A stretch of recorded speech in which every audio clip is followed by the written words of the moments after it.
서상목 칼럼 균형시대는 우리 사회의 다양한 현안과 문제를 냉철한 머리, 그러나 뜨거운 가슴으로 균형 있게 탐구해보고자 합니다.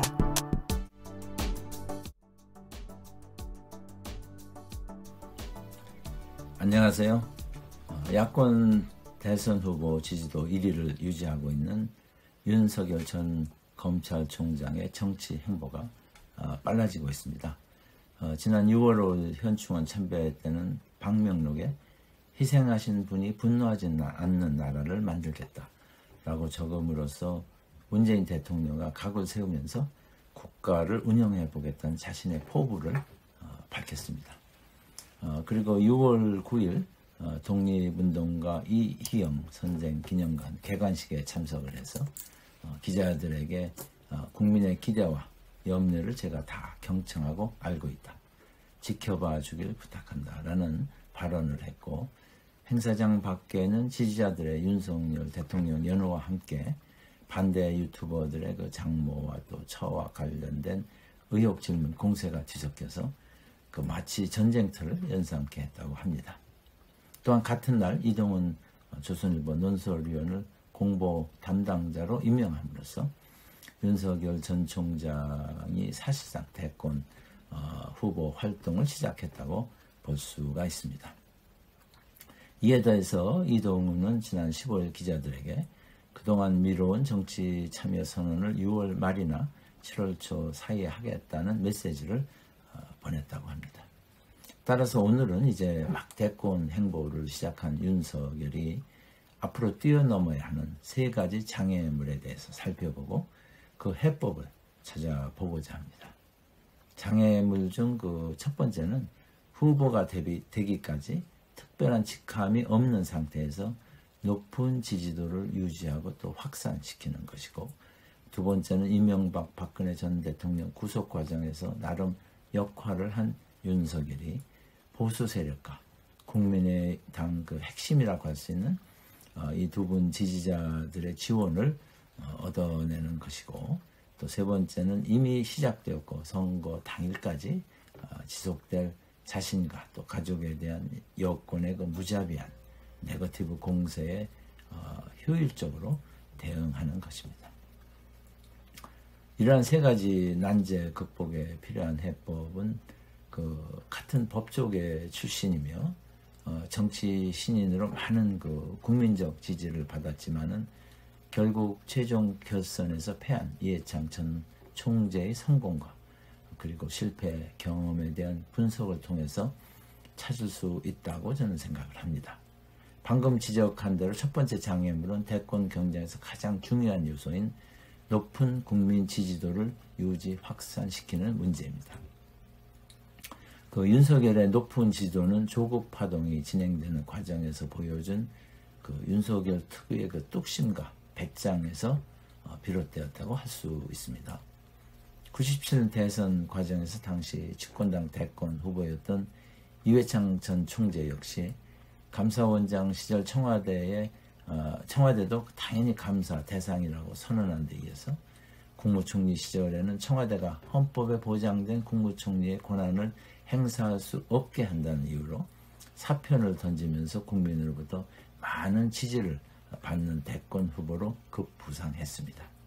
따라서 정치와는 별로 인연이 없던 법조계 인사가 국민의 높은 지지로 인해서 갑자기 가장 유력한 대권 후보로 급부상했다는 점에서 윤석열과 이회창은 유사점이 아주 많다고 할 수가 있습니다. 이회창은 자신이 선대위원장으로 승리로 이긴 96년 총선 직후부터 당대표가 되는 97년 3월까지 아무런 직함이 없이 주로 강연 정치를 하면서 자신의 정치 철학과 또 정책 제안을 밝혀서 높은 국민적 지지를 유지하는 데 성공을 했습니다. 따라서 윤석열도 야권의 대권 후보가 되기까지는 같은 방법을 활용할 수가 있을 것입니다. 이에 더해 또 민생 현장을 찾아 대화를 나누면서 민심을 청취하는 것도 아주 좋은 방법이 될 수가 있을 것입니다. 당시 이회창과 마찬가지로 윤석열 역시 일거수일투족이 언론의 하이라이트를 받고 있기 때문에 정치 및 정치의 현안에 대한 자신의 목소리를 이러한 공개 활동을 통해서 얼마든지 국민에게 전달할 수가 있다고 생각을 합니다. 대다수 국민들은 그 윤석열을 검찰총장으로만 인식하고 있기 때문에 그의 그 정치 철학이나 정책관에 대해서는 잘 모르는 것이 사실입니다. 따라서 내년 3월 9일 대선에 출마할 생각이면 윤석열은 당연히 보다 적극적인 대외 활동을 통해 자신의 생각을 국민에게 알려야 할 것입니다. 윤석열은 검찰총장으로 취임하면서 자신이 존경하는 인물로 신자유주의 경제학의 거두인 오스트리아 경제학자 하이에크를 지목을 했는데요. 저는 이를 인명권자 문재인 대통령에 대한 사상적 독립선언이라고 생각을 했습니다. 이는 검찰총장 취임 이후 윤석열 행보를 가름할 수 있는 좋은 잣대가 되었다고 할 수가 있겠습니다. 윤석열의 경제관이 시장에서의 그 자유로운 활동을 보장하되 불공정한 행위에 대해서는 정부 차원의 엄격한 개입이 필요하다는 시각은 보수 진영의 대표 주자로서는 매우 바람직한 방향이라고 판단이 됩니다. 그러나 문제는 IT 혁명의 진행 속도가 가속화되기 시작한 1990년부터 한국은 물론 대다수 선진국에서 임금 격차 확대에 따른 양극화 현상이 심화되고 있습니다. 그리고 이러한 상황은 최근 코로나19를 겪으면서 더욱 악화되고 있기 때문에 이 문제에 대한 합리적 해법을 제시하는 것은 대권 후보의 가장 중요한 책무가 될 것으로 생각을 합니다. 또한 분배 개선을 위한 정부 차원의 개입 확대는 국제사회에서도 새로운 추세로 자리를 잡아가고 있습니다. 특히 미국에서 민주당 바이든 행정부가 출범하면서 재정 확대 등을 통한 정부 역할 확대 역시 이러한 추세를 가속화시키는 요인으로 작용을 하고 있습니다. 따라서 내년 3월 대선에서의 유력 후보는 당연히 이 문제에 대한 해법을 제시해야 합니다.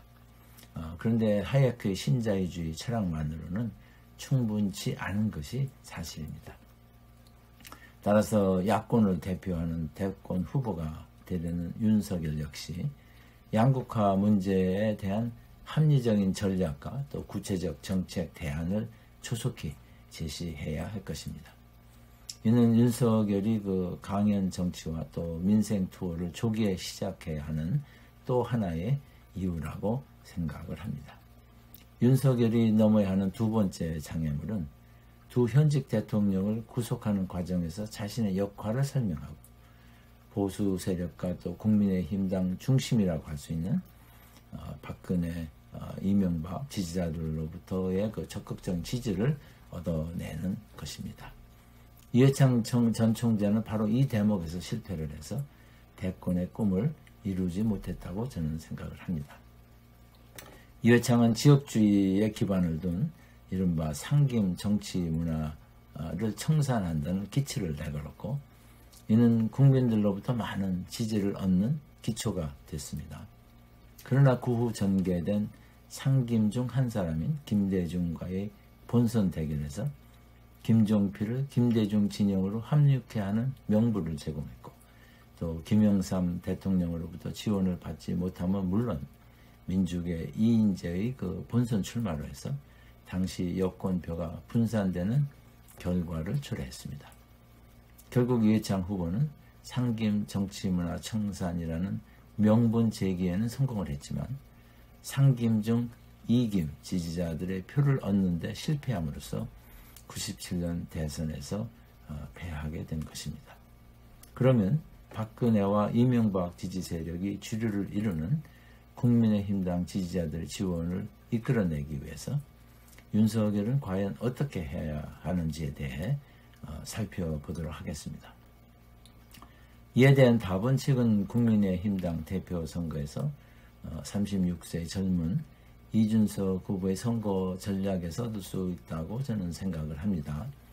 이준석 후보는 대구 경북 지역 합동 유세장에서 자신은 박근혜 대통령의 배려로 이 자리에 서게 되었지만 당시 한국 정치를 혼란의 상태로 만든 책임이 박근혜 대통령에게 있다고 생각을 해서 탄핵에 찬성했고, 그런 생각은 지금도 같다고 했습니다.